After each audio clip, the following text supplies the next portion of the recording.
Off in the distance, I hear voices. I listen closely, and I finally make out that it's Patrick Jane cracking wise to Lisbon. And I realize I'm into the second hour of The Mentalist on cable TV. As I lay there resting, I decide to watch the rest of the show. And at 4:15, I'm back on 192, heading to Walt Disney World for my afternoon at Epcot. It is a gorgeous day out. The sun is just magnificent as I'm coming through the main gate, and it's just lit brilliantly. I get off at the exit for the Epcot resorts because I'm still feeling pretty wiped out. I realized only days later that basically I was physically done probably after Goofy's Barnstormer, so I'm kind of bluffing it from that point on. So to inspire myself, I decide I will go to the Captain's Table, a restaurant at the Yacht Club, and have the best cheeseburger in the 11 known universes. I mean, this thing is fantastic. This is what your mouth wants when you think cheeseburger. But as I'm pulling into the parking lot, I realize one of my major goals was to eat at Morocco. A few weeks earlier, I'd seen a TV special about Morocco and the food, and I was intrigued by it, and particularly by the fact that it was mild, somewhat exotic, but it was mild, so I didn't have to worry about upsetting my very bland palate. So I blow off the Captain's Table, shoot right on through the beach club, take some shots along the beach, beautiful lighting, a lot of ducks down by the water, and I head on over to the International Gateway. I go under the bridge rather than over the bridge as it saves battery juice. My life these days is determined by batteries.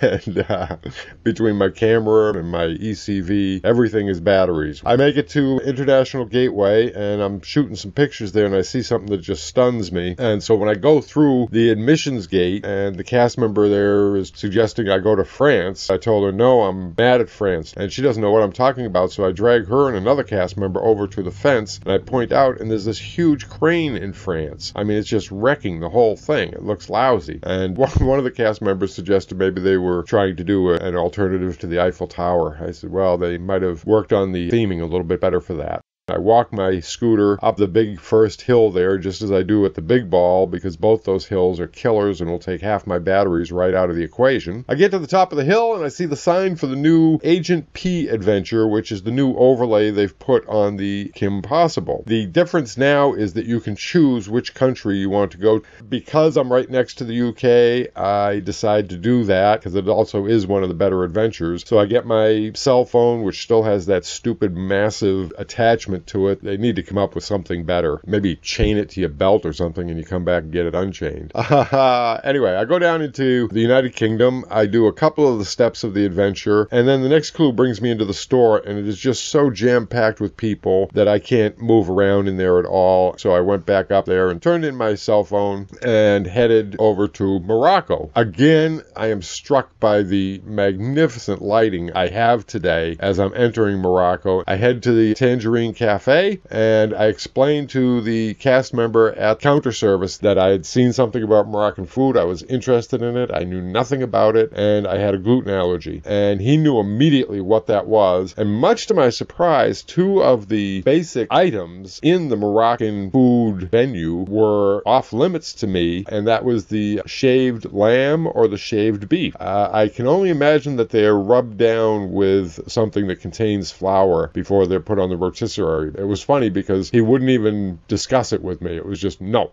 After some discussion, he came up with a plate of various samplings for me based on one of the sandwich choices, but without the sandwich. They had no gluten-free bread. Not that I would have wanted it anyway. And I ended up with what was basically these three kind of strange hamburgers, some salsa dip type stuff, some lentils, and some hummus. Now, none of this stuff I had ever had. The salsa sort of stuff I would describe as like a milder version of a salsa. There was no spiciness to it at all. And the hamburger, that would have been chopped up, put in the bread with the salsa, so I cut mine all up and mixed it all together on my plate, and it was okay. It was quite edible, but nothing too exciting. And of course, everything was secondary once I tried the hummus. I had heard of it before. I had never had it, and I absolutely love it. It was wonderful. My first thought on eating it was it's like ice cream. It's not in any way, shape, or form, but it just was of that quality of a thing in your mouth. Once I discovered this, I started asking, what ways is it used? Is it a side dish? Is it a spread? Is it something you mix with other stuff? A topping? And yes, the answer is yes. It's basically, you can pretty much do anything you want with, including just eating it. After a while, I got talking to the cast member who had helped me out in the first place. suggested that he would add some olive oil to it. So I said, well, go ahead and do that. And so he went and got me a cup of olive oil. I don't know what to do with that. You go ahead and do it. So he dumped some olive oil into my whole container. I had hoped he'd make me a little sample off on the side, but he just poured some right into my container and mixed it up, and I sat there and thought, I hope I like this. And it made it even better. It was wonderful. I knew olive oil was okay, but I didn't know what it would do to the hummus. And it turned out it was absolutely wonderful, and I love this stuff. In fact, I didn't finish it all there, and I took that cup with me, carried it around Epcot for the rest of the day, and ate the rest of it when I got home. Oh, I remember when I got home, I squirted some lemon. I have some real lemon juice, and I squirted that in there, and that made it even better. But real good stuff. Oh, I love this stuff. Obviously, I was very excited about discovering hummus, and that was my big thing of the day. I also ate the lentils, which were pretty tasteless. I think they must be used mainly for texture. I just relaxed and enjoyed that whole time. I talked to a guy there who had just come over. He was of Berber, which is one of the two main groups that inhabit Morocco, and I got talking to him about what kind of place it was, if it was a fun place to grow up, if people had a good life there, because it seemed to me on this special I saw that it was a very social country, that personal interactions and food seemed to be the basis of everything there. The money and materialism just didn't exist, because largely a lot of nomads, possessions and money just didn't mean a whole lot. It was all about personal interactions and relationships and food. Their shopping centers, per se, the bazaars, are basically giant food courts, either prepared food or raw materials for food.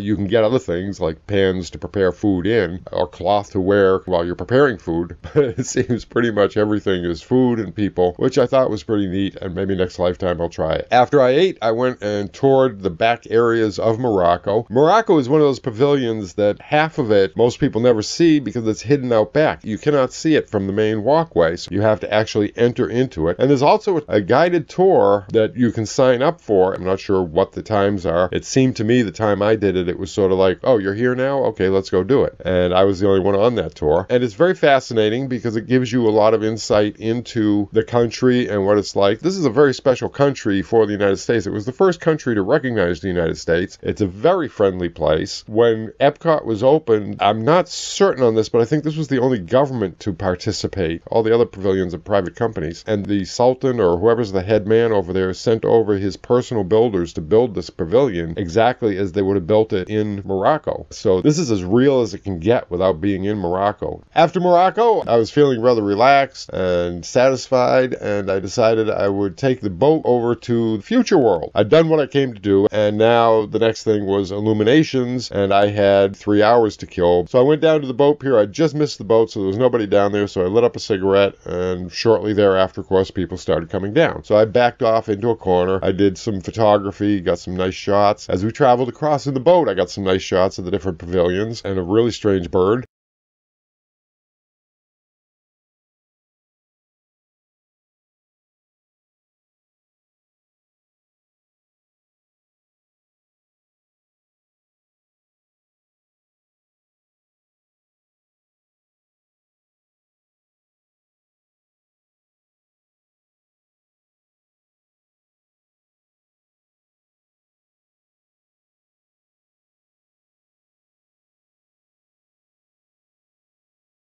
Finally landed on the other side, the Canadian side, and as I came up out of there, I was struck by this large sand sculpture I saw, so I went racing up to it, and as I vaguely recalled having read something about a promotional attraction they had created to promote the movie Brave, which is set in Scotland, so the Highland Games are a big thing. So I went up there, I totally missed that I was entering the exit, and I went up to see the sand sculpture, and then realized that I was at the wrong end of this thing because everybody else was coming down the path towards me. So I went around to go into the entrance, and then off on a little side path were these posters for the movie.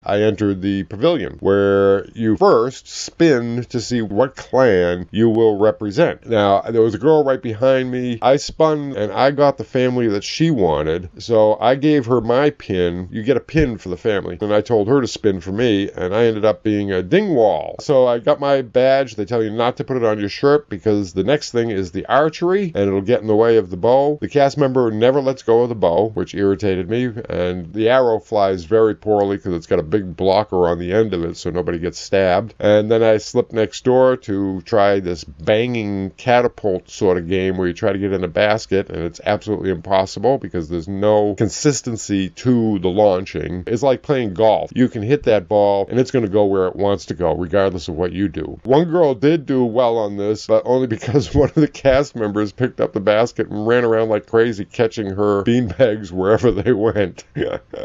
Next was a beanbag toss, which I was very disappointed because I'd done this a few weeks earlier at a grand opening for the new Walmart, and I'd gone 4 for 4. And here, I didn't get anything. After that, I went down to the end where I checked in, and she gave me what appeared to be a postcard, but you open it up, it's actually 6 postcards, and each one has an adjoining piece with an activity. There's also stone rubbing down there, and they give you a piece of paper and a crayon, and you can rub the stone. You can rub them all. I rubbed the stone for the Dingwall clam, because that was my clam, and then I left there. Still wondering what to do to fill time, I decided I would go see Captain EO. I like this attraction, and it has a special memory for me because one of my young friends who shared it with me one time ran over to a cart secretly and using her own money bought me a Captain EO pin, which I still wear. So I went in there with my Captain EO pin in place, and the timing was perfect. I went right in, and that show just gets better with every viewing. After Captain EO, I hit the smoking area, and this lady asked me for a light, probably because she couldn't flick her own Bic, but look at those nails. I made her pose for me because those nails, I was like, wow. After that, I rode Soaring, and the people who ended up in the same row with me, which was front row center, were all first-timers, which I was just so thrilled with because the first time I did that ride, I was in the 3rd row. I didn't understand why people thought this ride was so great until I got in the 1st row and all the way up top, and then you really get the full experience of this ride. So I was very happy that these newbies got that as their first ride. After that, I still had time to kill. I went over to Finding Nemo, the ride. It dawned on me that one of my cameras is better in low light, so I decided to use that one even though it was lower res, and I managed to get a decent video of the Nemo ride. I love that ride, and my only complaint is that at the end, it doesn't go on longer when it starts showing into the aquarium windows, and I realize that's because I'm so relaxed and comfortable in that clamshell that I just want them to take me around the whole place and show me everything. So I just want them to make that ride go through all the aquariums so I can sit down and enjoy them all without having to move at all. After that, I peeked in at Turtle Talk with Crush, and they had just loaded the show and were able to let me in without having to go through all the handicap nonsense. Then I looked up and the entire back half of the auditorium was empty, and I decided instead of being off to the side this time, I was going to be in the center, so I went all the way up to the back and planted myself dead center, and again I did video there, but I forgot to shut off the autofocus, so it keeps going in and out of focus. It was a rather quiet show because it was the last show of the day and the kids were all tired and nobody was really talking to Crush. He did a good job, but he wasn't getting any audience feedback. After that, I went back to the smoking area. It was past 8:30 and I knew I should be heading for Illuminations, but I just didn't feel like going over there that early. So I sat down and had a cigarette, relaxed, just enjoyed the environment. That's the one nice thing about Epcot that beats any other park is the environment is just so nice. You can just sit there and enjoy the place. You can go in there and just sit on a bench and spend the day there and everything will be fine, which I've actually done. So by the time I headed over to Illuminations, I arrived 15 minutes to showtime and it was not crowded, and I was even able to get into the handicap area and on the fence. Usually by that time you can't even get to the access point for the handicapped area. It's so blocked off with people. So this was great. I got up to the fence, I set up my tripod, set up my camera, tested zoom. Again, forgot to shut off the autofocus. People with your cameras, remember to shut off the autofocus when you're shooting something like this because it just keeps going crazy. Illuminations, magnificent as always. A very moving experience if you actually participate in the experience instead of thinking it's just a fireworks show with a long, boring part in the middle. The whole thing is an integrated experience and it's very moving. The fact that this is one of the few times nobody got into conversations before the show along the fence, and even so afterwards, the family next to me, the father, came over to me and wished me well and happy evening and everything. You see, he was moved, and it just makes you feel a whole lot better about people and humanity. It's too bad we all couldn't start the day with Illuminations. After that, I went over to the front row center area and just enjoyed the quiet, the view across World Showcase Lagoon at the different lighted pavilions in the night as the crowds were working their way out. I don't know why, but they took a long time to work out tonight. So when I started my wrong way traverse around World Showcase, it was still crowded with people coming out. So I pulled over and waited some more. started up again, and I got to the bridge just as they were closing it off to bring the Earth globe back out of the lagoon. To the extent of I actually made it through the gate and the guy asked me to go back. The guy before me argued with him and kept on going, and that was a very ugly scene, so I didn't argue. I just went back. I sat there on the wall and tried to video the globe coming through. Didn't get much out of that. It was 10 minutes and then the fence went down and I zoomed on through. First thing after the bridge is the African pavilion and the drums, and I went over and I did some work on the drums. There was no one around, so I had no self-consciousness about this, and I actually tried to work a real rhythm, some actual skill on the drums, which was interesting because